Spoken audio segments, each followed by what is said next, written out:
Mummy શું કરો છો? ગાજરનો હલવો બનાવું છું.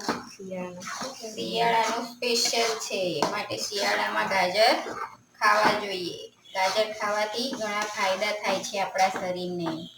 મમ્મી આ કેવી રીતે બનાવાય? પહેલા ગાજર ધોઈ દેવાના, પછી એને છીણી લેવાના. છીણી અને પછી આની અંદર ઘી નાખી અને ગાજર શેકી લેવાના.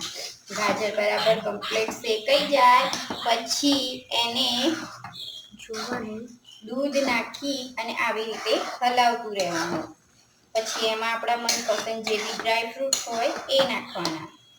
આમાં અમે કાજુ, બદામ અને દ્રાક્ષ લઈએ છીએ અને આ રીતે એને કટ કરીએ છીએ. તમારે તમારી મનપસંદ રીતે જે બી ગમતા હોય એવા ડ્રાયફ્રૂટ્સ લઈ શકો છો અને એને કટ કરીને અંદર એડ કરી શકો છો. આ જે દૂધ અંદર આપણે એડ કર્યું હોય એ બધું કમ્પ્લીટ બળી જાય પછી એની અંદર ખાંડ ઉમેરવાની હોય છે. હવે તમે જોઈ રહ્યા છો અમારું દૂધ બળી ગયું છે. હવે અમે નાખીશું ખાંડ. એક બાજુ તમે જોઈ રહ્યા છો અમારે ડ્રાયફ્રૂટ્સ કપાય છે અને એક બાજુ ખાંડ નખાય છે. તો અમે તમને બતાવીએ કે કેટલી ખાંડ નાખવાની છે. તો તમે જોઈ રહ્યા છો અમે અંદર ખાંડ નાખી દીધી છે. તમારે જેટલે સ્વાદ અનુસાર આપણે ખાંડ નાખવાની હોય છે તો તમારે જેટલું ગળી જોતું હોય એટલું તમે અંદર ખાંડ નાખી શકો છો.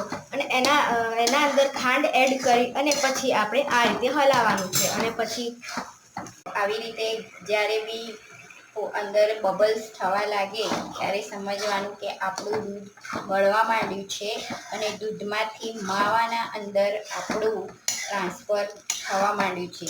એટલે આ હલવાની મેઇન ખાસિયત એ છે કે આની અંદર તમે માવો ના નાખો તો પણ એ દૂધ બળીને માવો બની અને હલવાનો ટેસ્ટ સુંદર અને સરસ આવે છે.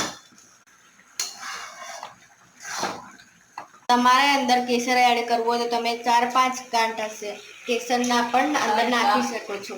શિયાળામાં આપણને કેસર ગરમાવો આપે છે શરીરને, એટલા માટે આપણે કેસર એડ કરવું જ જોઈએ. અને જો તમારે ના કરવું હોય તો ના કરી શકો. જો ગાઈઝ અમારી મમ્મીએ અમને પણ કામમાં લગાવી દીધા છે. એમ કહ્યું છે કે જો તમારે હલવો ખાવો હોય તો તમારે કામ પણ કરવું પડશે.